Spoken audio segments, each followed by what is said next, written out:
بسم الله الرحمن الرحيم. السلام عليكم. marabtaan inaad ogaataan sirta ka dambaysa kordhinta dakhliga iyo sida lagu dhiso hanti dhaba ma isweydiisay marar badan sida aad ku heli kartaan xorriyad maaliyadeed. haddii ay jawaabtiinu haa tahay, muuqaalkan waxaan idinkula wadaagi doonaa xeelado cajiib ah oo ku qoran buugga magaciisu yahay cilmiga maaliyadda amaba cilmiga dhaqaalaha ee uu qoray Brian Tracy. buuggan waa haga dhammaystiran oo loogu talgalay qof kasta oo raba inuu hagaajiyo xaaladiisa dhaqaale.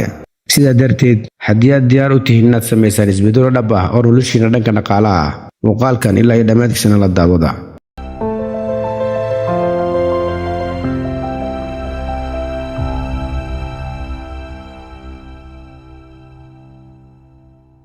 ujeedkaygu waa inaan idin soo bandhigo muuqaalo qiimo leh oo faa'iido badan xambaarsan, kuwaasoo idinka caawinaya inaad horumarisaan naftiina oo aad kordhisataan aqoontiina. ka hor inta aan bilaabin faahfaahinta buuggan, aan wax yar ka barano qoraaga buuggan, Brian Tracy. Brian Tracy waa mid ka mid ah khubarada ugu caansan ee ku takhasusay horumarinta nafta iyo guusha dhaqaalaha. wuxuu qoray buugaag aad u badan, wuxuuna qabtay muxaadarooyin badan oo malaayiin qof uu ku dhiirigeliyey. buuggiisa aan maanta ka hadlayno ee cilmiga dhaqaalaha wuxuu ku soo bandhigay aragtiyo ballaaran oo ku saabsan sida loo dhiso hantida iyo sida loo gaaro xorriyad dhaqaale.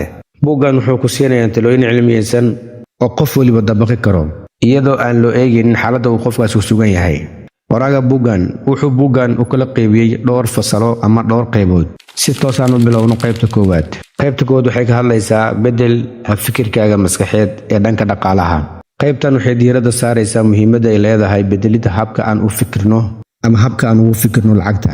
haddii aan maskaxdeena ka dhaadhicino fikrado qaldan, waxay inaga hor istaagi kartaa guusha dhaqaale aan hiigsanayno. qoraaga buuggan wuxuu aaminsan yahay in tallaabada ugu horreysa ee dhisidda hantida ay tahay inaan beddelno aaminsanaanta fikradaha qaldan, sida inaan aaminno maskaxdeena inaysan fursado abuuri karin. sidaa darteed, waa inaan la dagaalanaa fikradaha qaldan ee waddada faqriga noo horseedi kara, oo aan qaadanaa fikradaha wanaagsan ee naga caawin kara inaan ka faa'iidaysano fursadaha wanaagsan ee na soo mara. waxyar aan isla eegno sidaan u beddeli karno maskaxdeena anagoo adeegsanayna talooyinka soo socda. talada koowaad, la tartamidda fikradaha qaldan. inaan la tartanno fikradaha xunxun ee maskaxdeena ku soo noqnoqda, sida inaan isdhahno wax waliba waa garab, horumarka garabaa lagu gaaraa, aniga wax garabaa ma haysti, sidaa darteed horumar ma gaari karo, hanti ma kasban karo, ahdaafta nolosha kale ayaan ma xaqiijin karo. sidaasna aad isku dhiibto. taas beddelkeeda dadaal badan sameey. nolosha wax walba bini'aadam u gaari waa la gaari karaa, keliya waa inaad dadaal badan samaysaa. dadaal badan sameey. haddii aad mar ama laba mar guul daraysato, ha isdhiibin ee dadaalka sii laba jibaar. hadafkaaga nolosha waad gaari doontaa insha allahu tacaala. talada labaad, qaadashada aragti wanaagsan. waxaa daruuri ah ama waxaa muhiim ah inaan lacagta ka qaadano aragti wanaagsan. tusaale, lacagta u arag inay tahay waddada aad ahdaaftaada ku gaari lahayd, halkii aad u arki lahayd inay tahay caqabad ama mushkilad aan xal loo heli karin. talada saddexaad, ka faa'iidayso fursadahaaga. haddii ay fursad ku soo marto, si wanaagsan ugu faa'iidayso, sababtoo ah fursadda ma ahan mid dhowr jeer soo noqnoqota. maskaxdaada fur, aragtiyo cusub la imow. tusaale haddaan soo qaadano, Steve Jobs wuxuu ka tegay jaamacadda uu baran jiray si uu u hirgeliyo fikrad ama aragti cusub oo maskaxdiisa ku soo dhacday. fikraddaasi waxay ahayd inuu samaysto shirkad asaga u gaar ah.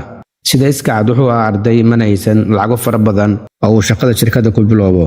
sidaa darteed, shirkadda wuxuu ku aasaasay garaash gurigooda ku dhex yaalay.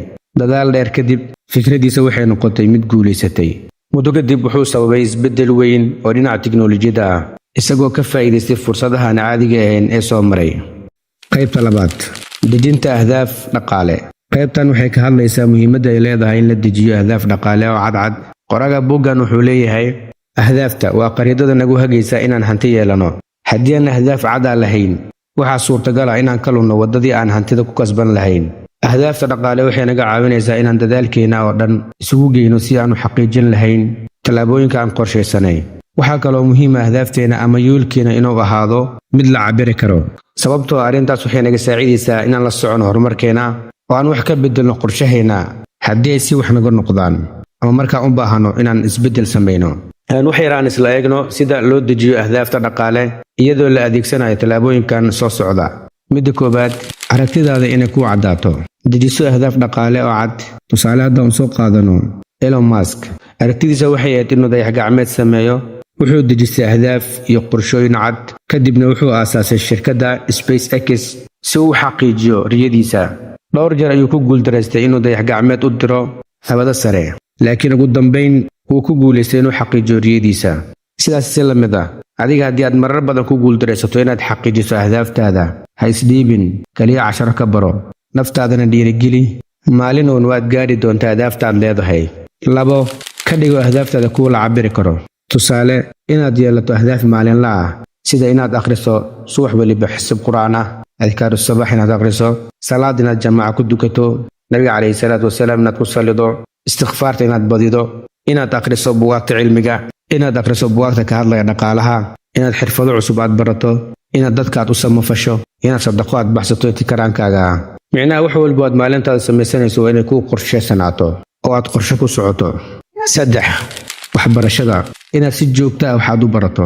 waxbarashada joogtada ah waa furaha guusha ee nolosha, waana waxa shakhsiga uu ku gaari karo guul dhaqaale. qoraaga buuggan wuxuu nagu dhiirigelinayaa inaan ka faa'iidaysano meel walba aan wax ka baran karno, si aan u kororsano aqoonteena.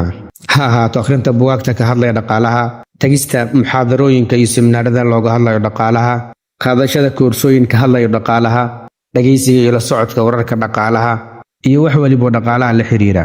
waxbarashada joogtada ah waxay noo horseedaysaa inaan horumar dhaqaale sameyno iyo inaan qaadano go'aamo maaliyadeed oo sax ah, sida haddii aan rabno inaan maalgashi sameyno, qaabka aan ku dooran lahayn mashruuca aan rabno inaan maalgashano, iyo sida aan isaga ilaalin lahayn khatarta ama khasaarahana soo wajahaya. haddii aan fiirino ragga hadda dunida ugu dhaqaalaha badan, inta badan waa kuwa wax aqriya, sida Bill Gates, Elon Musk, Warren Buffett, Mark Zuckerberg, Jack Ma iyo kuwa la midka ah. qaybta 4 ama fasalka 4, maamulka iyo maareynta dhaqaalaha. inaan si caqliyeysan u maamulno dakhligana soo gala waxay keenaysaa inaan helno xorriyad maaliyadeed, sababtoo ah shakhsiga si fiican u yaqaana lacagta soo gasha, meesha uu ku bixinayo iyo sida uu bixinayo, iyo midkaan waxba kala ogeyn ee isaga ciyaara lacagta, waxaa u dhexeeya farqi aad u weyn. qaybtan ama fasalkan qoraaga buugga wuxuu nagu barayaa sida aan miisaaniyad sax ah u samaysan lahayn, iyo sida aan u maamulan lahayn lacagahana soo gala, iyo sida aan u samaysan lahayn kayd aan biri u baxsano. inaan si fiican u fahanno sida loo maamulo lacagta iyo sida la isaga ilaaliyo meelaha kaaga imaanaya khatarta dhaqaale waxay nagu saacidaysaa inaan mustaqbal fiican ku noolaano anaga iyo familkeennaba. haddaba sida aad si sax ah ugu maamulan lahayd dakhliga ku soo gala, waxaad raacdaa tallaabooyinkan soo socda. 1. dejiso miisaaniyad. waxaad samaysataa miisaaniyad adigoo iswaafajinaya qarashaadka ku soo gala iyo qarashaadka kaa baxa. midna waa inaad si sax ah ugu dadaashaa. mar waliba qarashaadka ku soo gala ha ka badnaadaan qarashaadka kaa baxa. micnaha qarashka ku soo gala ha ahaado mid badan, midka aad bixisan ha ahaado mid yar. tusaale, bishii waxaa ku soo gasha $500. isku day inaad isticmaasho $400, ugu badnaan $450. tallaabada 2, kharashaadka aad bixinayso xakamay, iskana ilaali waxaadan u baahan inaad soo gadato, sababtoo ah waxaa la dhahaa waxaadan u baahan maanta hadaad soo gadato biri waxaad u baahan tahay aad iska gedi doontaa. iska ilaali markaa. tallaabada 3, kayd samayso. qof walba inuu keyd lahaado waa arrin aad muhiim u ah, maxaa yeelay biri waxaa dhici doona dhammaanteena moogin. wixii xun ilaahi subxaanahu wa tacaala hanaga xijaabo, laakiin inaad foojignaato waa arrin adiga ku wanaagsan oo aad biri u baxsan doonto. qaybta 5 ama fasalka 5, maalgashi caqliyeysan samayso. qoraa walboo ka hadla dhaqaalaha waxa kaliya uusan ka tegin waa in maalgashi la samaysto. inta buugaag aan ka soo wada hadalnay dhammaan waxay nagu dhiirigelinayaan inaan maalgashi samaysano. sidaas si la mid ah, qoraaga buuggan wuxuu nagu dhiirigelinayaa inaan samaysano maalgashi si fiican loogu fikiray, sababtoo ah waxaad ku gaaraysaa xorriyad maaliyadeed oo waxaad ku noqonaysaa shakhsi hodan ah oo hanti haysta. asagoo ka hadlaya maalgashiga wuxuu dhahay, maalgashiga keliya maahan inaad dhul gadato ama aad saami gadato ama aad nin ganacsade aad lacag ku darsato. intaadan wax maalgashan marka hore waxaa muhiim ah inaad suuqa fahanto, inaad ogaado waxaad rabto inaad maalgashato faa'iidada aad ka heli karto, iyo sidoo kale khasaaraha ama khatarta kaaga imaan karta. sidaad waxaasoo dhan isaga ilaaliso, qoraaga buuggan wuxuu ku siinayaa 3 talo. talada 1, markaad rabto inaad maalgashi samaysato, lacagahaaga oo dhan hal meel ha wada gelin oo waxaad gelisaa dhowr mashaariic oo kala duwan. haddii aad mid ku khasaarto, sida aad midka kale ugu faa'iidi lahayd. talada 2, inta aadan badeeco maalgashi ku samayn, marka hore si fiican u baar oo ogow faa'iidada aad ka heli karto iyo khasaaraha kaaga imaan kara. haddii khasaaraha kaaga imaanaya aad u badan yihiin, ka fogow maalgashigaas. talada 3, go'aanada aad maalgashiga ku samaynayso ha ku degdegin oo la tashi badan sameey. la tasho dadka khibradda u leh suuqa iyo waxaad rabto inaad maalgashato.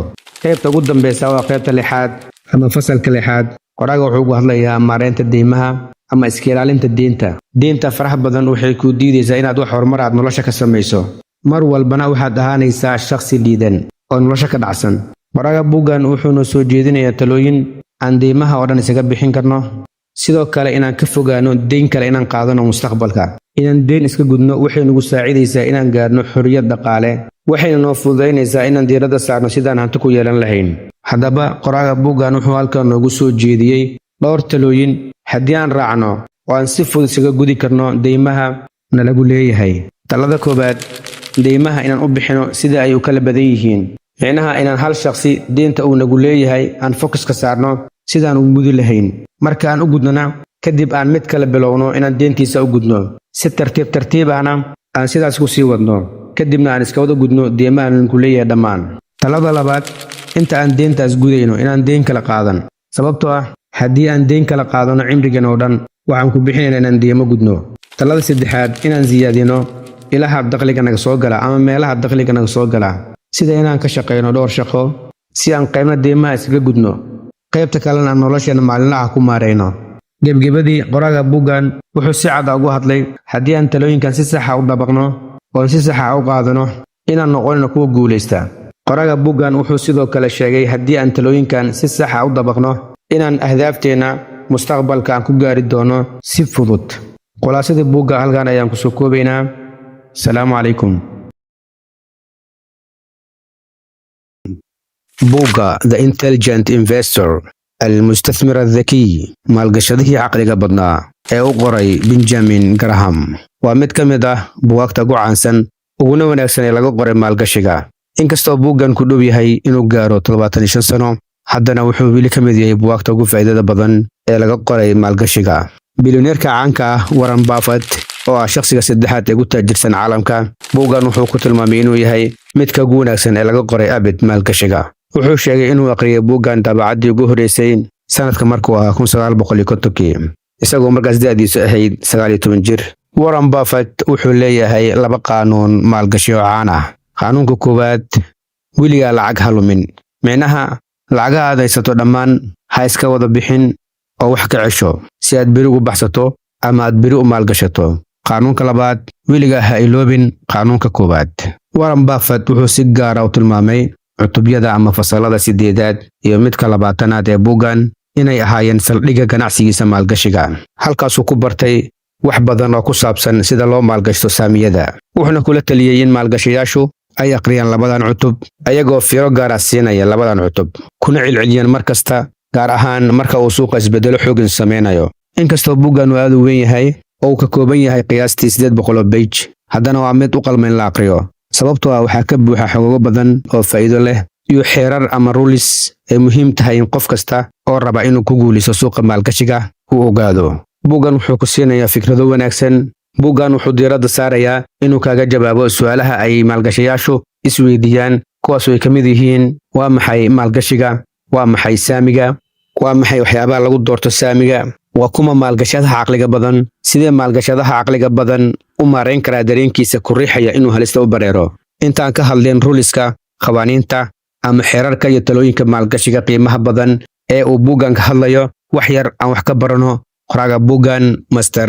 Benjamin Graham waxaa loo arkaa inuu yahay la taliyaha ugu weyn ee maaliyadda qarniga 20aad iyo shakhsiga ugu wanaagsan marka laga hadlayo falanqaynta maaliyadda ama lacagta wuxuu ku biloobay xirfadiisa ugu horeysay shaqo suuqa Wall Street halkaasuu ka sameeyay hanti fara badan isagoo qiimo yar ku soo iibsaday saamiyo lagu qasaaray kadibna ka helay faa'iidooyin aan la rumaysan karin faa'iidooyin fooqal caqli ah arrintan waxay ahayd arrin aan hore loo samaynin asaga kadibna cid samaysaanan jirin qoraaga buuggan Mr. Graham wuxuu leeyahay si aad u noqoto maalgashado wanaagsan waxaa muhiim ah inaad leedahay shakhsiyad leh fikir wanaagsan sidoo kale si aad u noqoto maalgashado caqli badan waa in laga helaa 5 sifo soo socota 1 waa inaad noqotaa shakhsi sabar badan dulqaad badan dadaal badan 2 waa inaad leedahay fikir saxan iyo qorshe wanaagsan 3 waa inaad noqotaa shakhsi akhlaaq wanaagsan oo leh xeerar ama qawaaniin celiya 4 waa inaad noqotaa shakhsi jecel inuu mar kasta wax cusub barto 5 waa inaad awood u leedahay xakamaynta dareenkaaga markaad go'aanada qaadanayso qoraaga buuggan wuxuu buuggiisa ku xusay dhowr xeerar oo muhiim ah oo ku saabsan maalgashiga Xeerka koowaad, qiimaha dhabta ah waa aasaaska maalgashiga. Mr. Graham wuxuu aaminsan yahay in xeerkan uu muhiimad weyn leeyahay, wuxuuna dhahay maalgashaduhu waa inuu muhiimadda siiyaa shirkadda saamiga soo bandhigtay inay tahay shirkad lagu kalsoonaan karo, sababtoo ah iyada ayaa qiimaha dhabta ee maalgashiga. Halkan waxaad ka fahmaysaa shirkadda inay tahay qiimaha dhabta ee maalgashiga, halkii uu qiimaha siin lahaa sicirka saamiga la soo bandhigay inuu yahay mid sareeyo ama mid hooseeyo. Qoraaga buugga wuxuu leeyahay waxaad mar walba focuska saartaa shirkadda aad ka gadanayso saamiga, halkii aad focuska saari lahayd saamiga la soo bandhigay inuu yahay mid raqiis ah ama mid qaali ah. Maalgashadaha caqliga badan ma ahan midka iska gata saami walba suuqa la soo dhigo, laakiin waa midka diiradda saara shirkadda saamiga soo dhigtay inay tahay shirkad qiimo ku leh suuqa dhexdiisa, laguna kalsoonaan karo. Xeerka labaad, farqiga u dhexeeya qiimaha iyo sicirka. Qoraaga buuggan wuxuu arkaa marka la joogo suuqa maalgashiga laba arrin inay muhiim tahay in xoog la saaro. Labadaas arrinna waa sicirka saamiga iyo qiimaha saamiga. Shakhsiga maalgashadaha caqliga badan waa midka kala fahma farqiga u dhexeeya qiimaha saamiga iyo sicirka saamiga oo uusan isku dhex khaldin. Sicirka saamiga waa lacagta uu bixiyo shakhsiga maalgashadaha ah si uu soo gato saamigaas, laakiin qiimaha saamiga waa lacagta uu helayo shakhsiga maalgashadaha ah marka uu saamigiisa dib isaga iibinayo ama marka uu saamigiisa shakhsi kale ka iibinayo. Qoraaga buuggan wuxuu aaminsan yahay in inta badan maalgashayaasha inaysan aqoon u lahayn farqiga u dhexeeya sicirka saamiga iyo qiimaha saamiga. Waxayna dhahaan sicirka iyo qiimaha saamiga way isku xiran yihiin. Qiimaha iyo sicirka saamiga marmarka qaar waxay noqdaan kuwo isla eg, marna way kala sareeyaan. Si walba ay noqoto, shakhsiga maalgashadaha caqliga badan ma ahan mid saameyn ku yeelata isbedbedelada suuqa, kaliya wuxuu diiradda saaraa qiimaha dhabta ee saamiga. Xeerka saddexaad, maalgashiga faa'iidada degdega laga helo. Qoraaga buuggan wuxuu aaminsan yahay in guusha maalgashiga ay ku jirto maalgashada muddadooda ay dheer tahay. Wuxuu dhahay inta badan maalgashayaashu waxay jecel yihiin ama ay diiradda saaraan saamiyadooda faa'iido degdega inay ka helaan, mana degsadaan qorshe muddo dheer ah. Haddaan tusaale yar ka bixiyo, shakhsi ayaa wuxuu dhulka bixinayaa $5,000. 3 bil kadib dhulkii wuxuu ku sii iibinayaa $5,500. Micnaha wuxuu ka raadinayaa faa'iido ah $500. Shakhsigaas muhiimaddiisa waxay tahay faa'iidadaas yar oo uu degdega ku helayo. Laakiin haddii shakhsigaas uu degsan lahaa qorshe muddo dheer ah sida 4 sano 5 sano kadib inuu dhulkaas gado, waxaa suurtagal ah inuu kumanaan lacaga ka faa'iiday lahaa dhulkaas.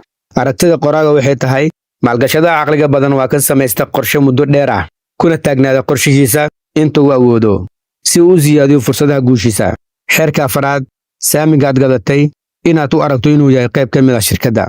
Micnaha maalgashadaha caqliga badan saamiga wuxuu la dhaqmaa sida mashruuc shaqeeya oo goonigiisa u taagan oo kale, halkii uu arki lahaa saamiga warqad heshiis lagu qoro oo keliya. Qoraaga buuggan wuxuu aaminsan yahay in qiimaha saamiga aad leedahay uu saameyn ku yeelanayo qiimaha shirkadda aad saamiga ka gadatay. Mar walba qiimaha shirkadda uu siyaado waa mar walba qiimaha saamiga aad shirkadda ku leedahay uu siyaado.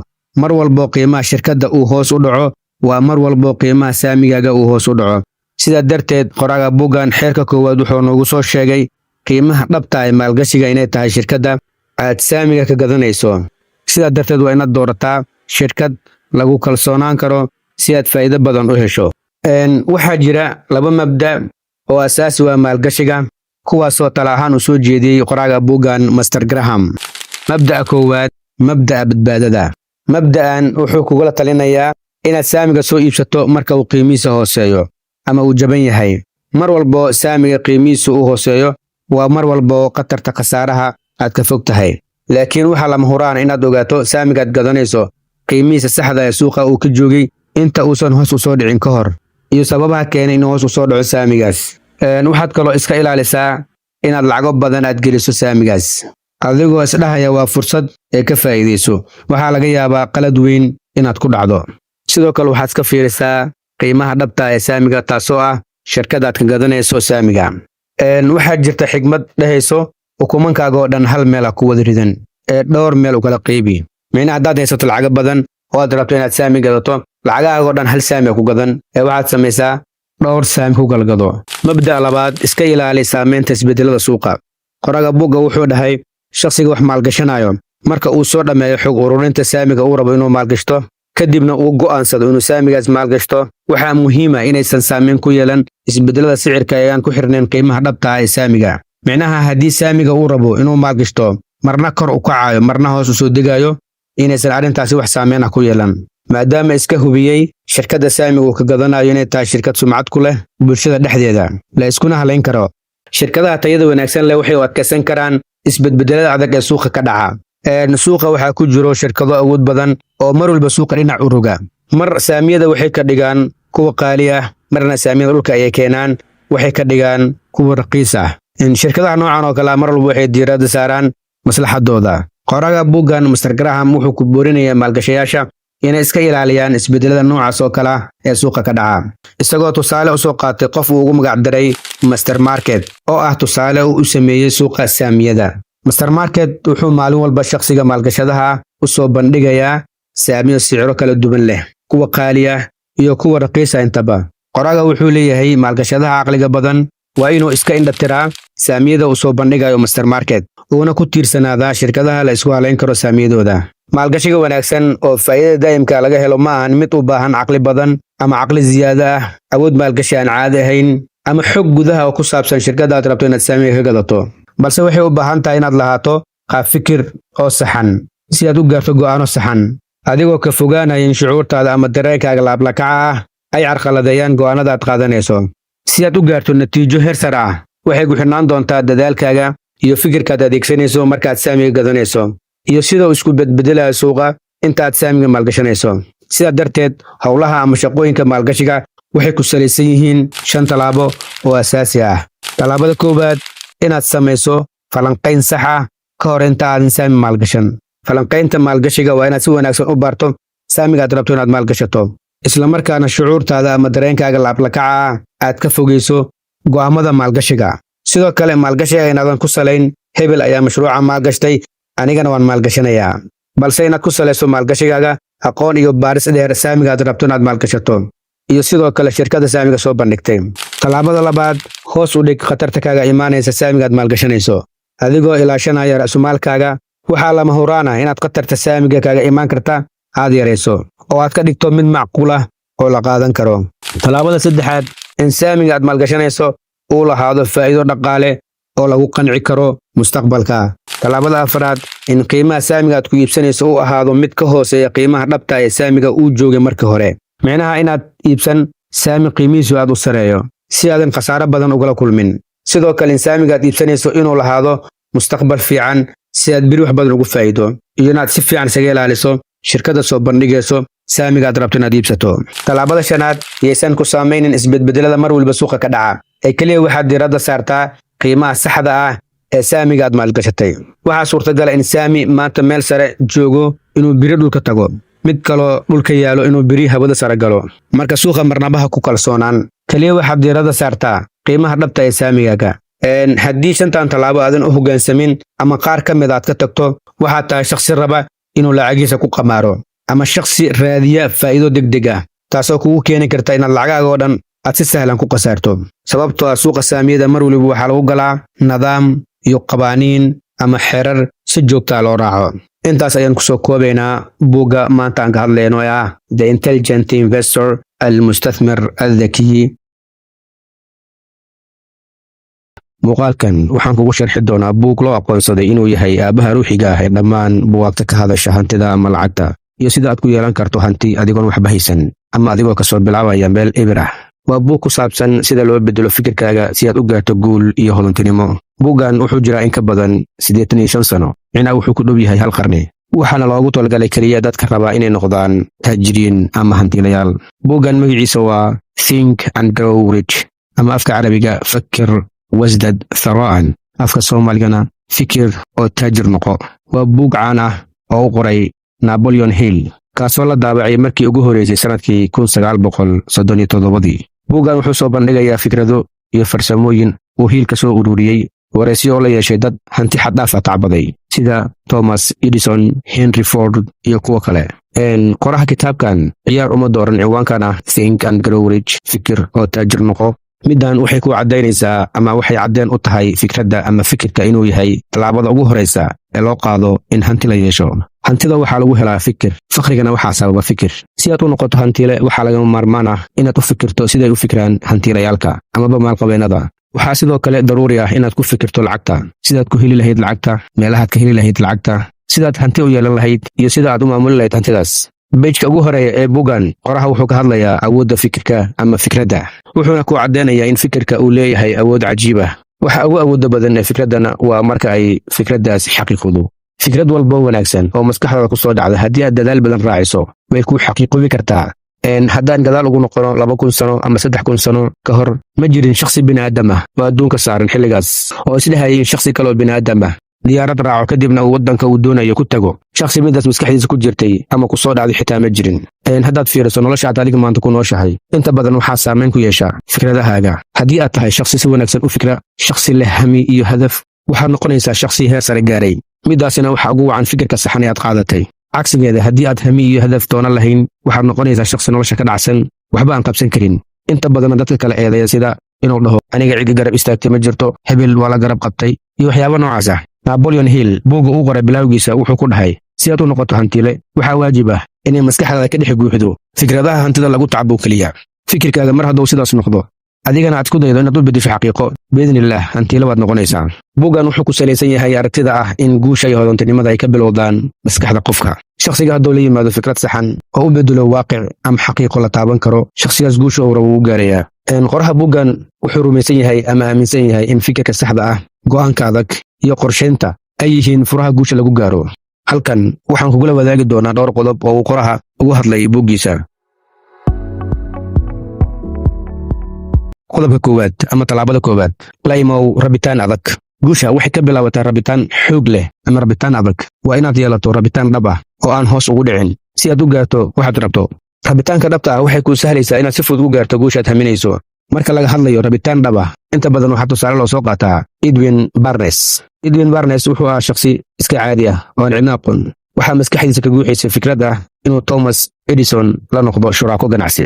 Thomas Edison waa shakhsiga soo ikhtiraacay nalka ama laambadda. Edwin Barnes ma ahayn shakhsi wax haysta, xitaa ma haysan lacag uu ku tago magaalada uu Thomas Edison ku nool yahay, shirkadiisana ku yaalaan. isagoon waxba haysan haddana waxaa kaga sii darneed wax aqoon ah uma lahayn Thomas Edison. inuu shuraako ganacsi la noqdo iska daayay, xitaa inuu shaqo ka helayo ma hubin. bas keliya waxaa hogaaminaysay fikradiisa iyo rabitaankiisa daran. almuhiim Edwin Barnes wuxuu raacay tariin badeeco saarneed. macnaha ma haysan lacag uu ku raaco tariin caadi ah oo shacabka raacaan. wuxuu raacay marka tariin badeeco saarneed si ugu tago magaalada Thomas Edison oo ku sugnaa.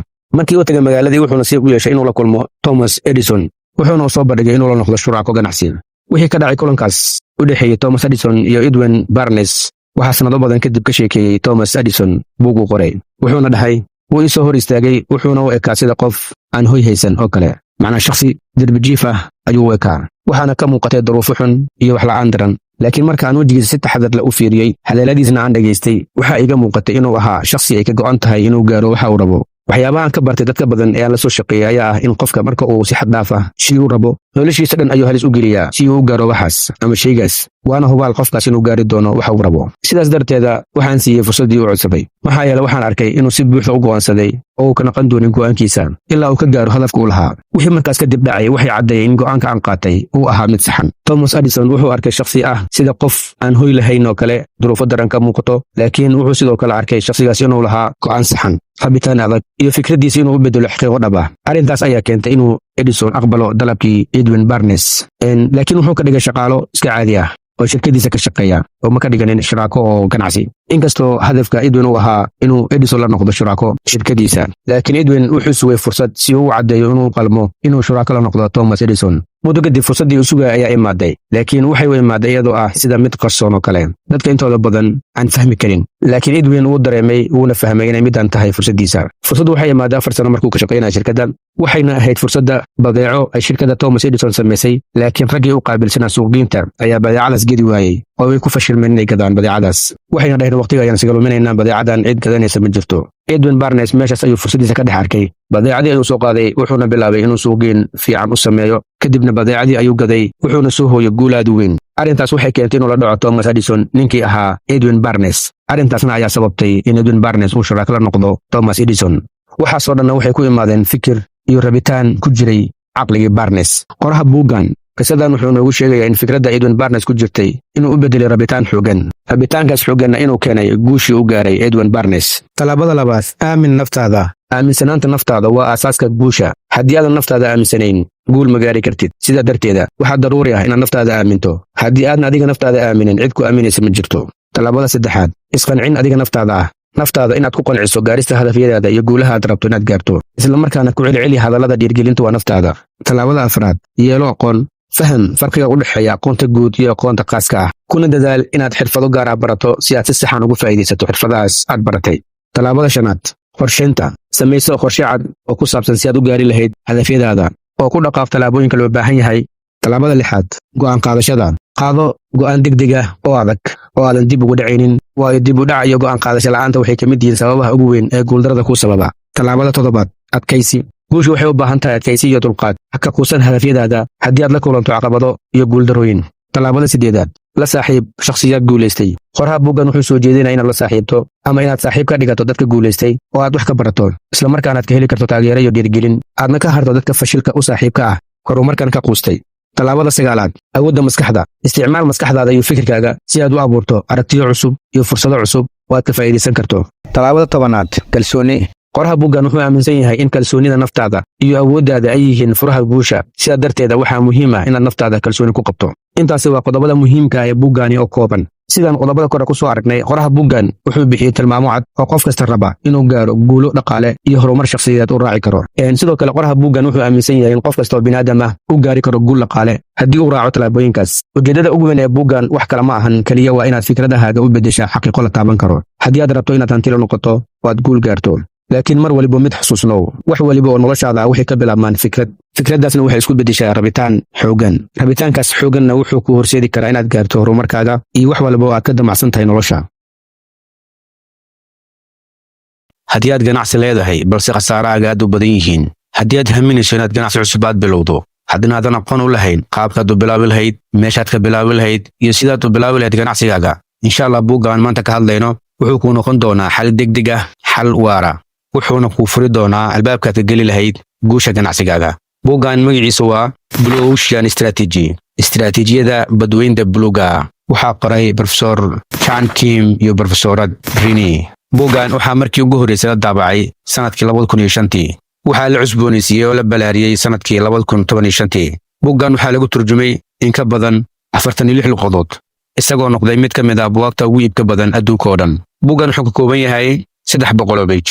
insha allahu tacaala waxaan rajaynayaa buuggan in wax badan ka bedeli doono aragtidaada ku aadan ganacsiga.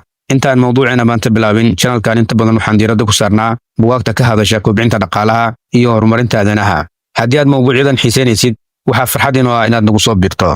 asxaabta hore noola joogtay fadlan channelka like-ta halagu saacido, sababtoo ah mar waliba muuqaalka like badan oo helo waa mar waliba dad badan ay ka faa'iidaystaan.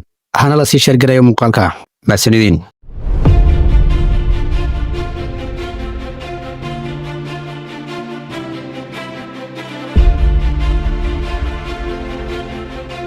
dunidan casriga ah qarniga 21aad waxaa isa soo taraya istiraatiijiyadaha kala duwan ee loo adeegsado ganacsiyada. ma jiro shakhsi ganacsigiisa guulaystay ilaa wuxuu isticmaalaa istiraatiijiyo ama xeelado u gaar ah oo uu ku dabaqayo ganacsigiisa.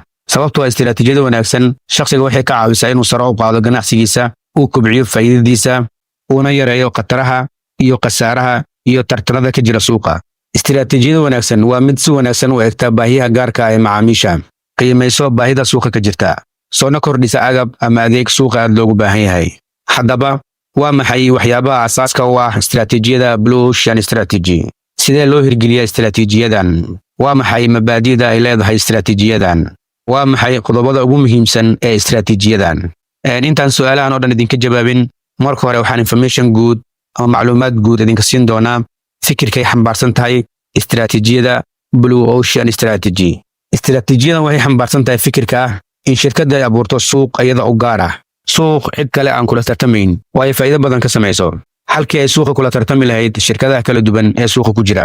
taasoo micnaheedu ah shirkadda inay la timaado hal-abuur ganacsi sida badeeco ama adeeg cusub oo iyada u gaar ah si ay dakhli badan ugu samayso.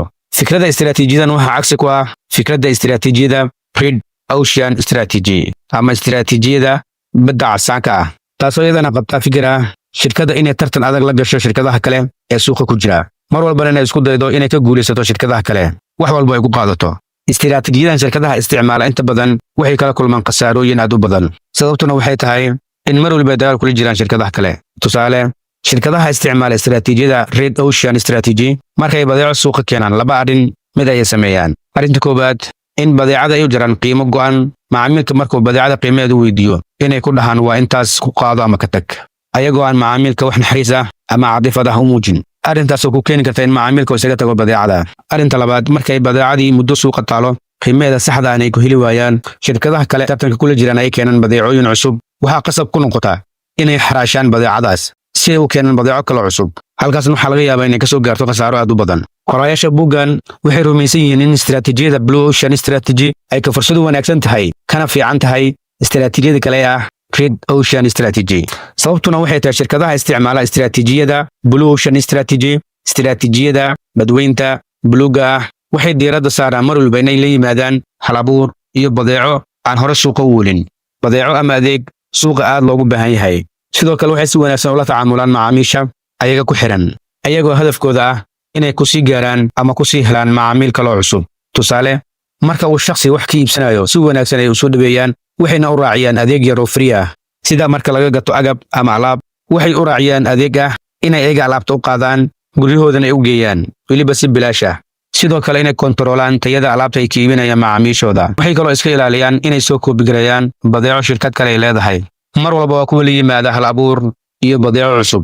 intaas waxay ahayd farqiga u dhexeeya istiraatiijiyada Blue Ocean iyo Red Ocean Strategy. wax yar aan dib u laabano si aan ugu jawaabno su'aalihii muhiimka ahaa ee aan kaga soo hadalnay bilowga muuqaalkeena. su'aasha koowaad, waa maxay waxyaabaha asaaska u ah istiraatiijiyada Blue Ocean Strategy? waxyaabaha asaaska u ah istiraatiijiyada badda buluuga ama Blue Ocean Strategy waa 5 arrimood. waxaana muhiim ah shakhsiga raba inuu ganacsi sameeyo inuu 5tan arrin si wanaagsan isaga fiiriyo. arrinta koowaad, samayso suuq cusub oo aan tartan lahayn. istiraatiijiyadan waxay qabtaa halkii aad suuqa kula dagaalami lahayd shirkado kaloo tartan kugula jira suuqa. isku day inaad samaysato suuq adiga kuu gaar ah.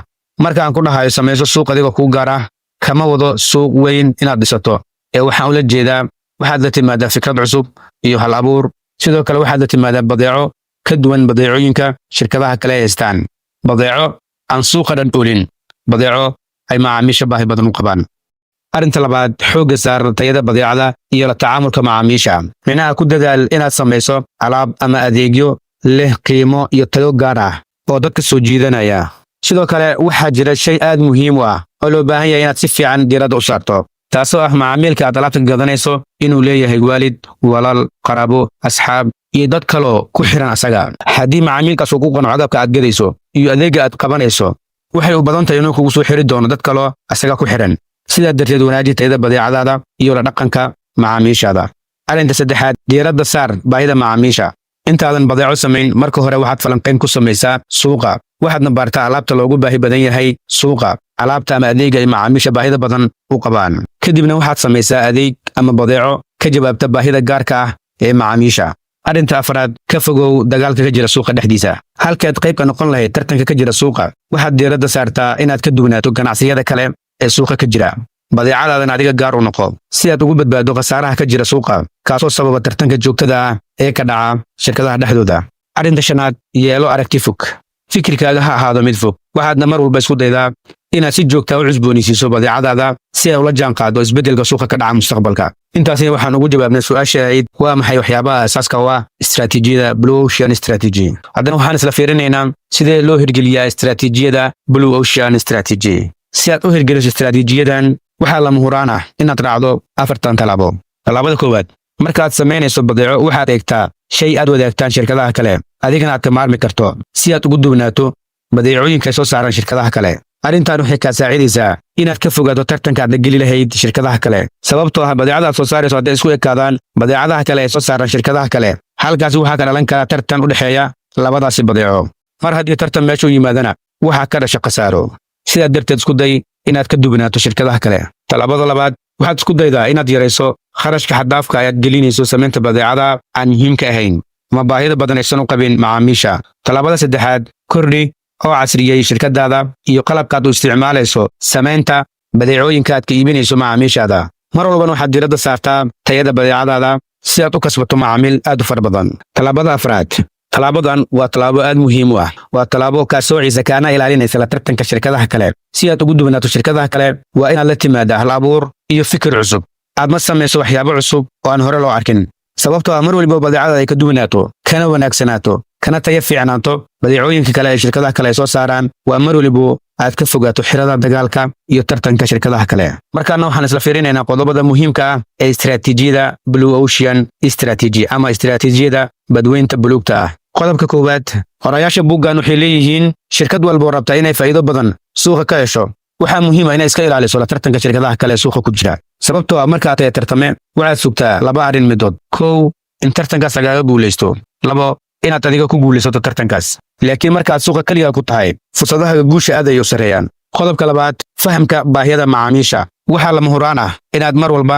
ka warayso waxyaabaha ay u baahan yihiin macaamiisha suuqa sababtoo ah iyaga ayaa xukmiya guushaada iyo guuldarradaada haddii aad soo saarto badeeco ay u qanacsan yihiin macaamiisha waxaad noqonaysaa shakhsi guulaystay marka mar waliba isku day inaad hagaajiso tayada badeecadaada si ay macaamiisha ugu qancaan qodobka saddexaad intaadan badeecad samaynin marka hore suuqa soo daraasay waxaadna ogaataa badeecada samaynayso baahi intee la eg ayay macaamiisha u qabaan waxaad soo ogaataa badeecada ay aadka ugu baahan yihiin macaamiisha qodobka afaraad inaad la socoto duruufaha ka jira suuqa iyo guud ahaan magaaladaad ku nooshahay qodobka shanaad intaadan badeecada suuqa keenin ka hor waa inaad isweydiisaa su'aasha suuqa shirkado badan ayaa alaab keena waa maxay sababta ay macaamiisha adiga oo keliya alaabta ay kaa gadanayaan ayagoo u jeeda intaasoo shirkado oo suuqa jooga su'aashan jawaabteeda adinka ayaan idinka rabaa si aan u ogaado waxaad buuggan ka fahanteen almuhim badeecada ama adeeggaad suuqa keenayso waa inay ahaadaan kuwa xalin kara dhibaato suuqa ka jirta ama dadka wax ku soo kordhin kara muuqaalkeena maanta intaan ayaan ku soo koobayaa waxa iga talo ah inaad akhrisataan buuggan sababtoo ah wax badan oo ganacsiga ku saabsan ayaad ka faa'iidi doontaan insha allahu tacaala asalaamu calaykum